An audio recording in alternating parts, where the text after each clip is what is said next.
section, phones on silent. Michael. Hi, Ange. Obviously, starting on Rodrigo Bentancur, who was outstanding first 20-odd minutes against Villa. I thought he was running the show. Then obviously he's picked up that injury, and it looks a serious one. How much of it is it a blow for you because of how many players are out at the moment, but also him personally, who's had week after week having to come back from such a serious knee injury?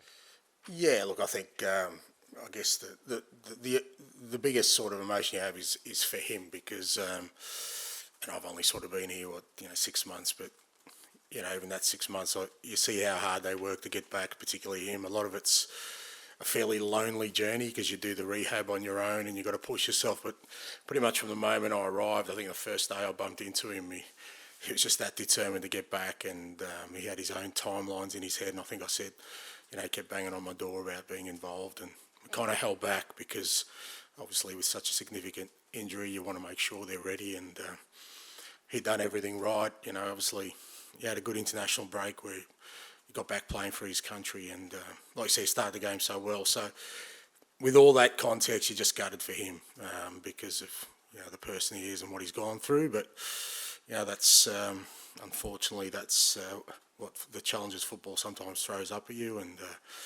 he's still such a positive guy. I caught up with him yesterday, and he's just again determined to crack on and get back as quickly as possible. And can't wait to get him back in because you saw his quality. Pep Guardiola's just said in his press conference, you make football a better place. And I know had a bit of fun on Sky about saying you copy and Pep, but you do have very similar philosophies about the way you play football and the attacking philosophies. But do all the injuries and the amount of players you've got out this Sunday, does it really put a dampener on such a big game and someone you're looking forward to coming up against? No, not really, because irrespective of kind of what team you got, it's always going to be a challenge playing against City and any team that sort of Pep manages, and you love that, you relish that. That's the kind of arena you want to be in, measuring yourself against the very best. And it'd be great if things were a little bit smoother for us, but it is what it is. And I still think during this period, even last week, there were moments in the game where we played some fantastic football, and that's what we just got to crack on. We just got to get on with it. Ultimately, we can't take our eyes off what we're trying to achieve here, and that for me is always paramount to everything I do, every decision I make. Every sort of time we put a team out there, it's about us, becoming the team we want to become, and through that process, there's going to be some challenges, as there is now, some tough times, and you just got to stay really focused on what you're trying to achieve. Something we're asking all managers today, what's been a big topic, is sin bins for dissent and tactical fouls. A yellow card potentially in 10 minutes in the sin bin. It's working in some lower levels of football, and it's working in other sports right at the very top. Just want to get your view on it. Yeah, bin it, mate. Just bin the whole idea.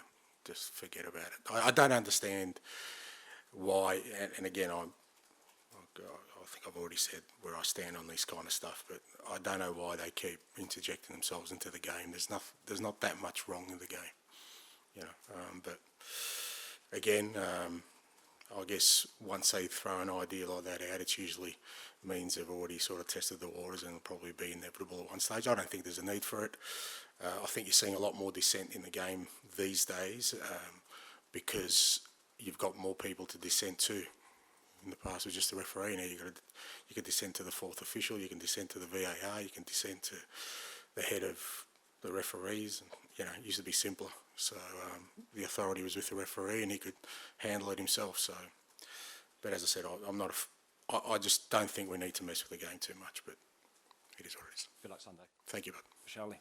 Hi, Ange. Can you just confirm how long Rodrigo is set to be out for? Look, not exact time frames, but significant time. So I guess similar type of injury. We're still getting some information, but it'll be well into sort of early next year, a couple of months at least. Obviously, he's just gone through a big recovery process from the ACL injury. You mentioned the lonely journey that players go on when they have to come back from an injury like that. How will you look to try and help him, particularly from a mental point of view, to go through yet another recovery process? Yeah, look, it's not just me. I think it's about the whole club. I mean, he spends a lot of time, obviously, with the medical team and then the sports science staff, and they've been really good with him.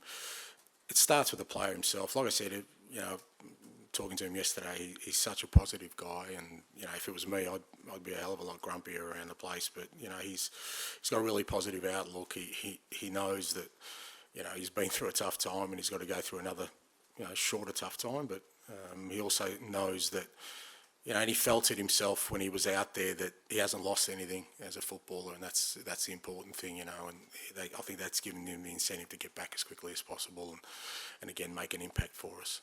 And in terms of City, last weekend Liverpool ended their winning run at the Etihad Stadium. We saw Leipzig score 2 goals against them in midweek as well. They've drawn their last 2 Premier League games as well. So from looking at those matches, where do you feel your Spurs side can hurt them on Sunday? Yeah, I wouldn't read too much into that. They're still a decent side. They're a very good football side.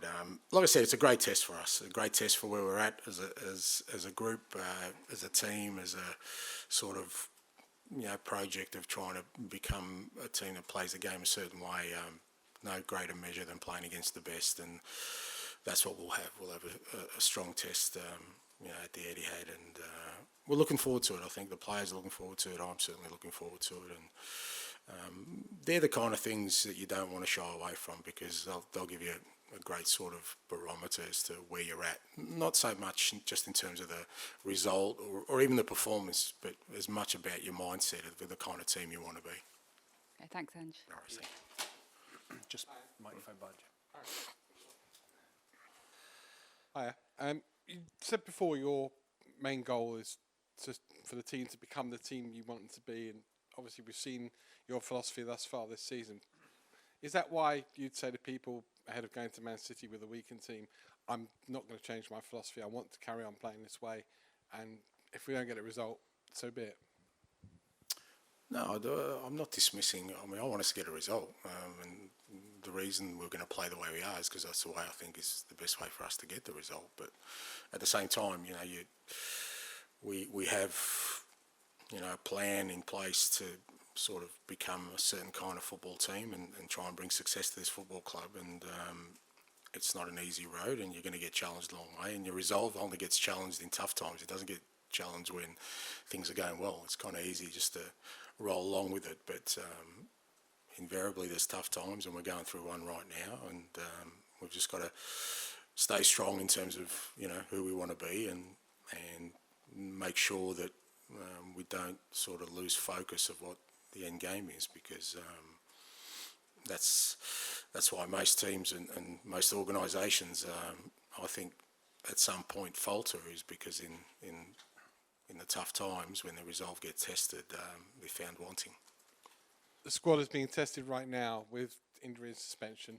Has that given you even more of a desire to, in January, look to strengthen the squad? No more desire. I mean, like I said, we've had one transfer window, so I don't think anyone would have said that we were going to get everything we needed to get done in one transfer window. So we had a really positive window in terms of the players we brought in have all made an impact. We've obviously got a couple who are injured at the moment, but there's no denying all the players we brought in have made a massive impact to the football club. So that was always stage one. And as I said, I think last week, that sometimes circumstances mean you get to test things that otherwise you may not have had to if we hadn't had all the injuries. So we're giving other players an opportunity to see where they fit in, give them the opportunity to sort of be part of what we're trying to build here. And that's the sort of point we're in right now. And finally, I mean, you can't undo technology. I don't think we're ever going to get rid of VAR now that we have it. You clearly are against the idea of bringing a sim bin. But should IFAB be speaking to top-level managers like yourself, or rather than just putting ideas out there that they'll look at corners and throw-ins and sim bins and then impose them on you, and then you have to answer questions from idiots like me every week about technology? Don't talk about yourself like that, mate. You're asking some really intelligent questions. There's nothing wrong with that. No, look, I'd be very surprised if IFAB are putting this out without talking to football people. I'd be very surprised if they're doing that. But it's obviously, you'll get varying opinions, and if they were to ask me, I'd be pretty clear as I have been about my thoughts on it. But I'm sure that IFAB are doing that, and probably finding that my opinion is in the minority, because that's the only reason I can assume that they're going ahead with these things. Hi, Ange. If Pat Matasar isn't available again, I think it's potentially 11. He's not available, mate. He's not available. So that's 11 unavailable first-team players. I know you've had lots of challenges over your career. Have you ever had this amount of players out in one? Yeah, I mean, I haven't thought a lot about it, but fair to say, I don't think so. Not in such a sort of high volume for such a sort of short space of time. Over the course of a season, yes. Like most managers, you go through sort of spells where you're missing players, but to have this much in such a small space of time is probably the first time I've sort of experienced something like that. And that's what you love about football. No matter how old you are, how long you've been around, there's always something new you got to deal with. And if ever I'm in a situation again where I've got 11 absences, this experience will make me better for it, mate. And on January again, but just a bit more specifically, obviously you're not going to have Bentancur, Maddison, Basuma and Sarr as well, the AFCON as well. Sonny. And Sonny as well, but I mean mainly in midfield. Okay. Is that going to make you have to dip into the market in that position, or is that too short term? Or? Well, it depends. Like we're not sort of ruling out anything because, again, what you've just sort of outlined there is the best case scenario. That is, if everyone else is here, stays fit. So, which hasn't been the case so far. So, we may be forced to. We may have no choice on it. But again, we're not going into it. Sort of January, we've got some sort of specific ideas about what we're going to try and do for sure. But at the same time, depending on how things go between now and then, and how the sort of recovery of guys is, we may need to make a different kind of decision. But all that work's being done so that we're ready, either way. And just last one from me. After the game the other day, you mentioned about the height in defence. Obviously, that was one of the struggles they did have. So for City and obviously Haaland and his aerial ability, is this a scenario we're going to have to bring Eric Dyer back in, or is it just one of the options? No, it's not. I mean, that was one aspect I thought we struggled with last week in terms of mainly around set pieces. To be fair, Villa are very good at them. But no, again, we overall, I thought our defending was actually quite good. We were disappointed with the second goal. I thought even more so than the first goal. I thought. Not just the back four, but defensively we were really passive in that sort of 5-10 minute spell, which we paid a price for. So that was more of a collective thing. So yeah, mate. No, they haven't grown at all. They're all the same height as last week. Tried to feed them some different stuff, but no, we'll go in with that. Ange, just on VAR, I know you're not a fan of the system, but if it's here to stay, in your experience, is the one thing or some suggestion you'd make to improve the current processes? Look, I think if they stuck to why they brought it in initially, I think less people have an issue with it. So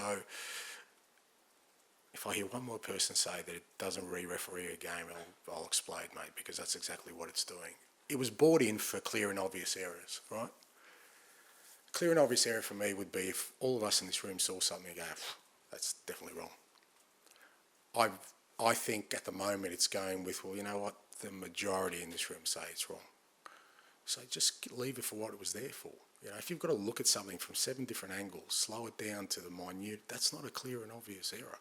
That's re-refereeing the game. Because the referee has seen it. He said there's nothing wrong with it, and then you're showing him 7 different angles and slowing it down. That's not a clear and obvious error.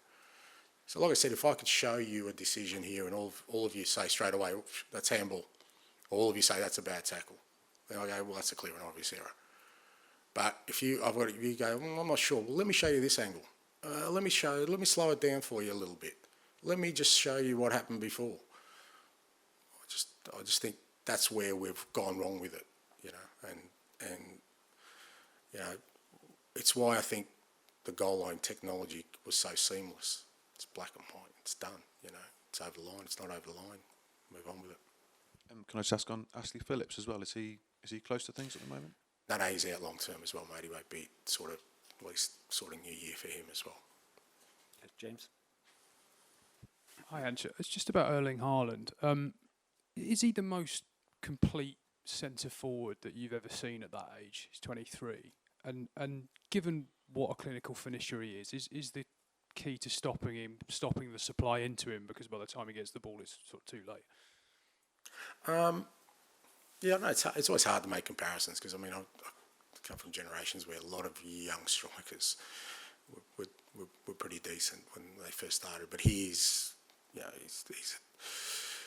I guess his movement, like I said, his finishing, but more his real sort of focus on scoring goals is quite extraordinary because you'll see other strikers who are focused on scoring goals, but he has a real strong mindset of being in that position. You see when he misses a chance, I reckon within a millisecond he's moved on, and looking for the next one.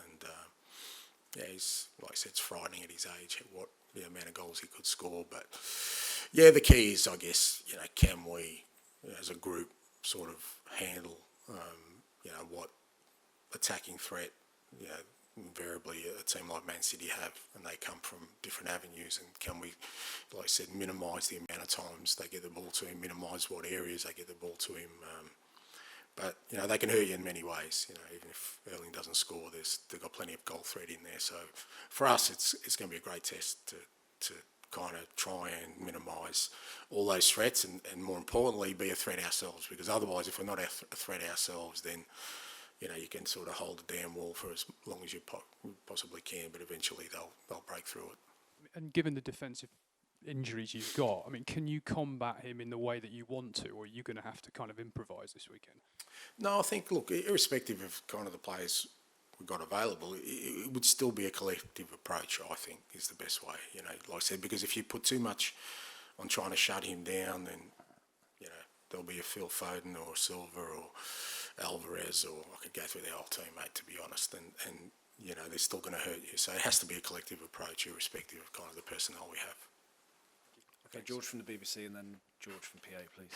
Angelo, sorry, I know you've got so many injuries, but are you going to go a little bit more defensive on Sunday, and like that you're playing the champions, you've got such a good home record, or are you going to carry on taking it to Man City like you've done for most of the season and like you did to Villa on Sunday?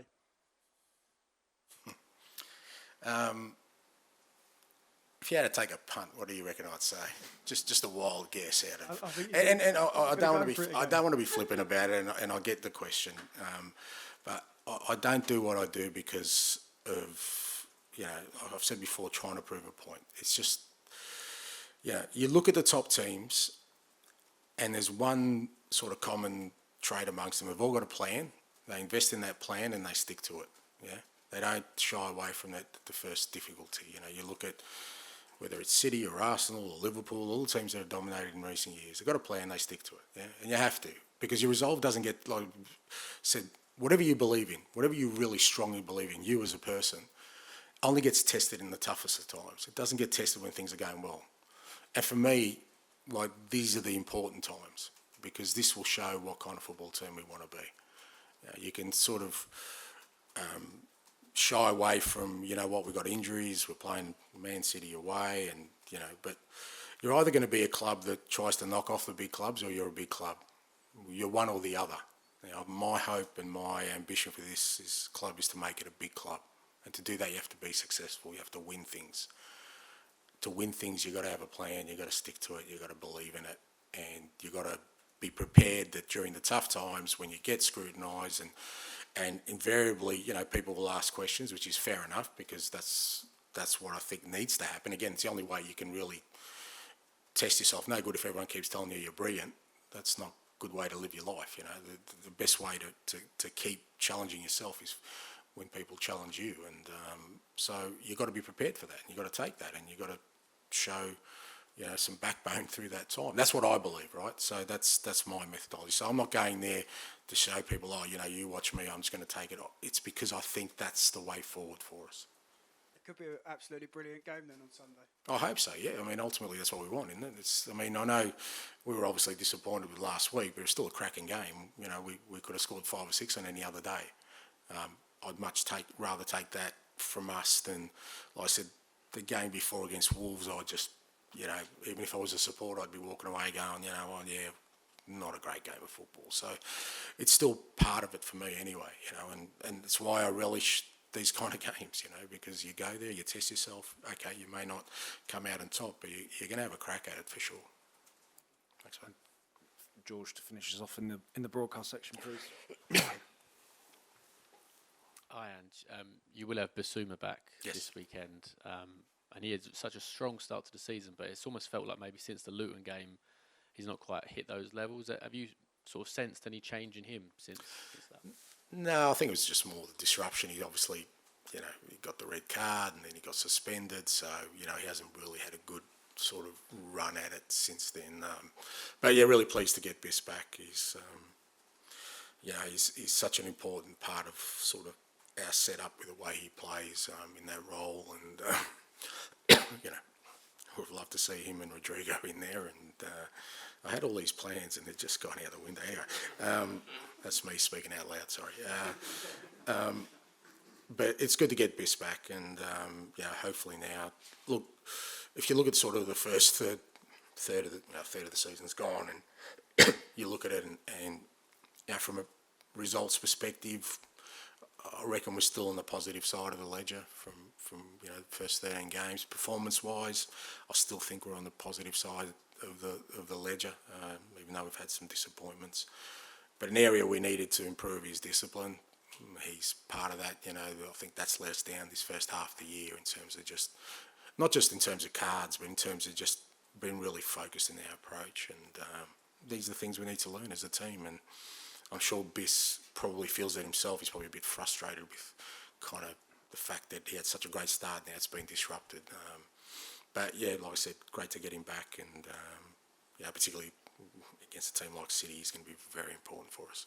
Yeah, just finally for me, do you think maybe that fifth yellow card hanging over him, knowing that if he got one more, he's going to get suspension, has maybe subconsciously affected him, and hopefully now he can have a bit more freedom? Yeah, potentially. But again, it's you know, it's like I said, it's kind of a lesson for him, for us as a group, that these kind of things, you know, if you want things to sort of run a bit more smoother, you've got to be really disciplined in your approach, and you know, and sort of really focused in what you do. So hopefully he comes out of that, like I said, knowing that, you know, for him to be to maintain becoming a real important part of our team, he needs to have that discipline and focus. Not just him, like I said, the whole group.